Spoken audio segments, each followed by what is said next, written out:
Tout d'abord, merci, merci Lizzie, merci Clément, merci à la direction du pôle, Maximilien et Cyril, et aussi à Monsieur le Président Gagné, pour nous inviter chaque année pour présenter les tendances de la FinTech. Et donc là, du coup, on va parler de l'année 2022.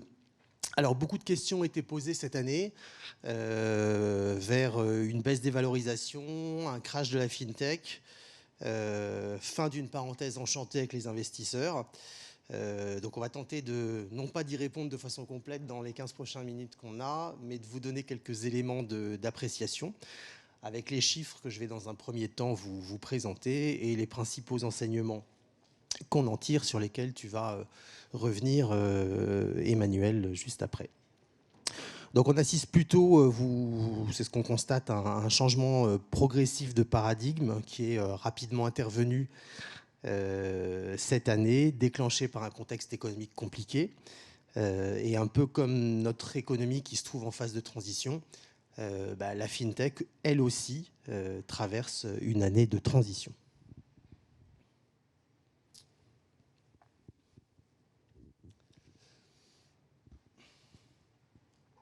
Alors on va tout de suite répondre à la question, est-ce qu'il y a une baisse des levées de fonds? Oui, il y a une baisse des levées de fonds. Et aujourd'hui, la baisse des levées de fonds, elle est de 16%, elle est réelle, elle est là.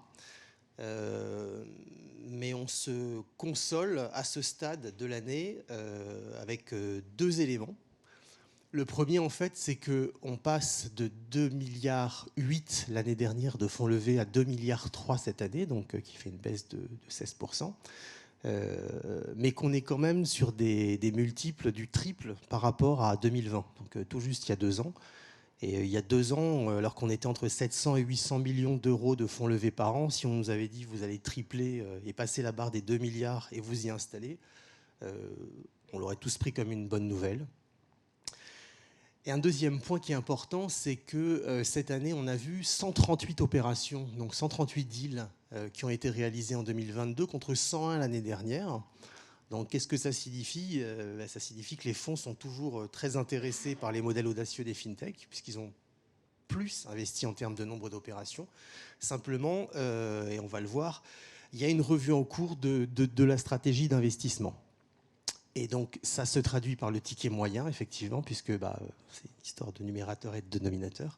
Si on a un peu moins d'investissement dans un nombre beaucoup plus important de startups, c'est que les fonds ont revu leur stratégie pour investir sur davantage d'early stage et de série A que par le passé, où finalement il y avait, pendant le Covid, un effet où on investit sur ce qu'on connaît et ce qui nous rassure. Il y a un troisième biais quand même à avoir à l'esprit, c'est qu'on est aujourd'hui le 8 décembre, il y a encore 3 semaines jusqu'à la fin de l'année, et la nouvelle de ce matin dans les échos nous le confirme, c'est qu'il y a encore une de nos très belles fintech françaises, United, qui a fait une levée de fonds intéressante, qui traduirait du coup, qu'on n'a pas évidemment inclus dans ces données, qui serait non plus moins 16%, mais moins 14%. On n'est pas à l'abri de quelques bonnes surprises d'ici la fin de l'année, qui nous amènent à être quasiment ISO par rapport à l'année dernière.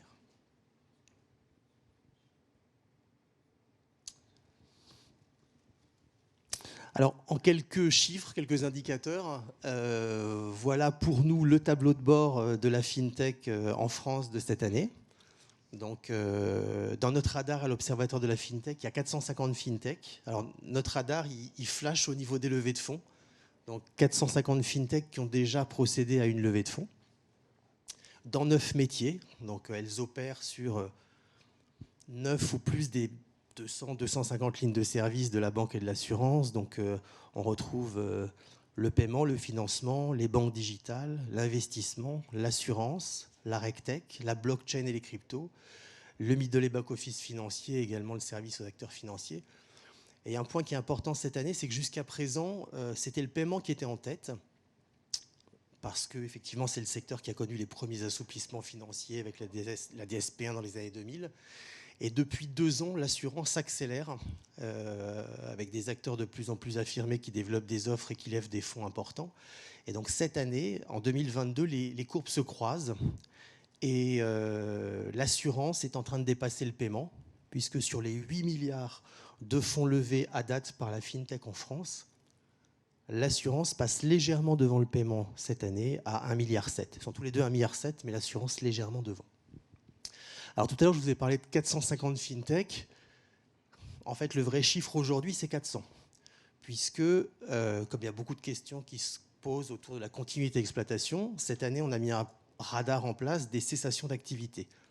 Et sur ces 450 fintech qui ont levé des fonds, 50 ont cessé leur activité entre donc 2016 et aujourd'hui. Ces 50 fintech, elles avaient cumulativement levé 200 millions d'euros. Donc 200 millions d'euros par rapport à 8 milliards, ça fait 2,5, c'est pas beaucoup, c'est infime. Mais il faut quand même regarder ce chiffre avec attention, puisque sur ces 200 millions, il y a 16 cessations en 2002 qui ont représenté la moitié de ce chiffre, 100 millions. Donc il pourrait se prolonger en 2003 pour des modèles qui n'auraient pas encore été trouvés et des sociétés qui se retrouveraient tout doucement en panne de financement et pour lesquelles les fonds ne réinvestiraient pas. Donc on a vu la décélération des levées de fonds à 16%, la bonne nouvelle des 138 opérations contre 131 l'année dernière. Il y a un indicateur aussi qui nous a paru intéressant de regarder, c'est les opérations de M&A qu'on trouvera dans le cœur de l'étude qui sera diffusée au cours de ce mois. Depuis 2015, depuis qu'on commence à voir des opérations de M&A dans la FinTech, on a dénombré 86 opérations. Et cette année, c'est l'année la plus importante, ça forcément ça croît, puisqu'on a des FinTech qui commencent à être matures et intéresser de plus en plus différents acteurs. Cette année, on a eu 22 opérations. Alors, 28 opérations, pardon. Donc, dans ces 28 opérations, il y a des fintechs qui ont levé des fonds qui rachètent d'autres fintechs pour se développer, pour acheter un agrément, par exemple, comme ça a été le cas de Luco dans l'assurance avec une fintech achetée en Allemagne qui avait un agrément. Et il y a également de belles sorties industrielles. Il recommence à y avoir de belles sorties industrielles, puisque cette année, on a vu le rachat de Cantox par BNP Paribas pour à peu près 120 millions d'euros. Et également de Floa, encore par BNP Paribas. Donc voilà quelques indicateurs qu'on vous donne au niveau du tableau de bord et qui nous paraissent intéressants, pas que négatifs par rapport à ce qui a été dit, et il y a quand même un peu de positif. Voilà. Merci Mickaël. J'appuie où? Juste sur le play. Okay. Je prends la boule. Ouais, merci. Oui, juste pour conclure, il nous reste 5 minutes, ça va pas être trop long. Oh, tu peux même mettre toutes les... Ouais. 2-3 réflexions. Je pense pas qu'on puisse parler d'enseignement, pour être tout à fait franc, mais plutôt des réflexions. Nous qui suivons la FinTech depuis 10 ans avec Mickaël, alors si on fait un peu de wording, effectivement il y a une baisse en volume du nombre d'opérations. Alors moi je préfère parler plutôt de non-hausse en volume. Alors, vous allez me dire, ça ressemble beaucoup quand même. Pas vraiment, parce que l'année dernière, c'était une année quand même un peu particulière, post-Covid. Quand on connaît un peu les processus de levée de fonds, on sait qu'il y a eu un phénomène de rattrapage. Donc je ne sais pas si vraiment on peut parler d'une baisse, ou est-ce que si on était dans une année plus classique, est-ce qu'on n'aurait pas sur quelque chose d'un peu tendanciel, assez régulier. Voilà, ça on ne pourra jamais le savoir, oui merci.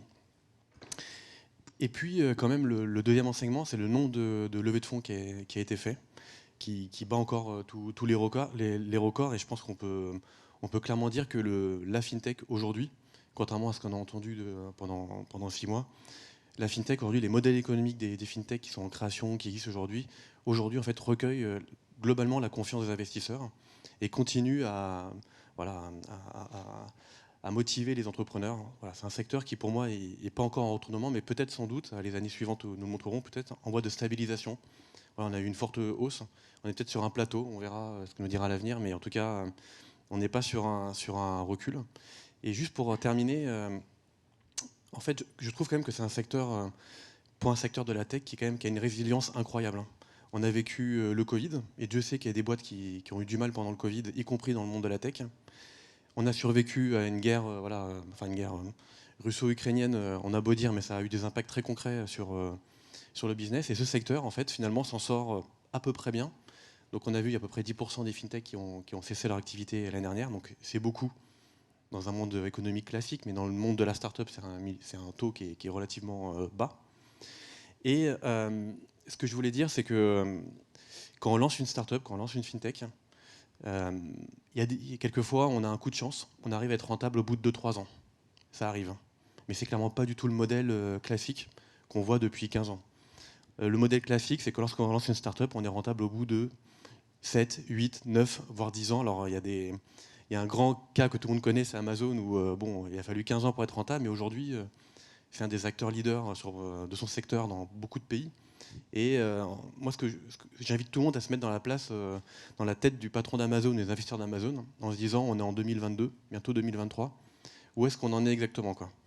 Et je vous dis ça parce que depuis que je suis arrivé ce matin, j'entends pas mal de confrères me dire c'est pas simple, on a du mal à lever des fonds, on est obligé de décélérer, etc. Mais oui, quand on est entrepreneur, son métier, c'est gérer le cash et de trouver le bon équilibre entre le go-to-market d'un côté, le chiffre d'affaires qu'on fait rentrer et l'effort qu'on met dans l'investissement.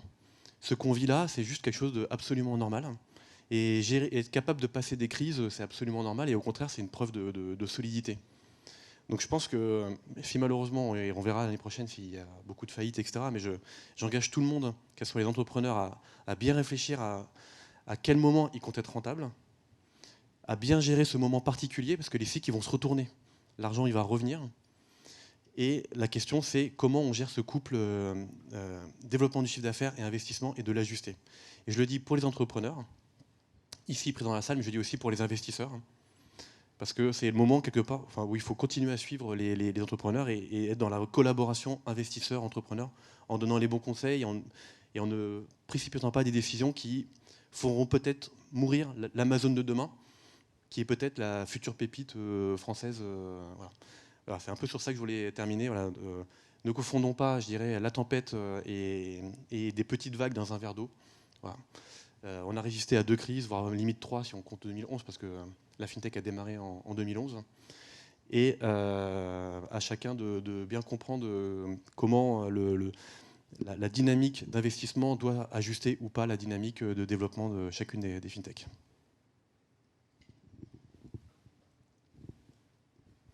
On a le temps de prendre une ou deux questions.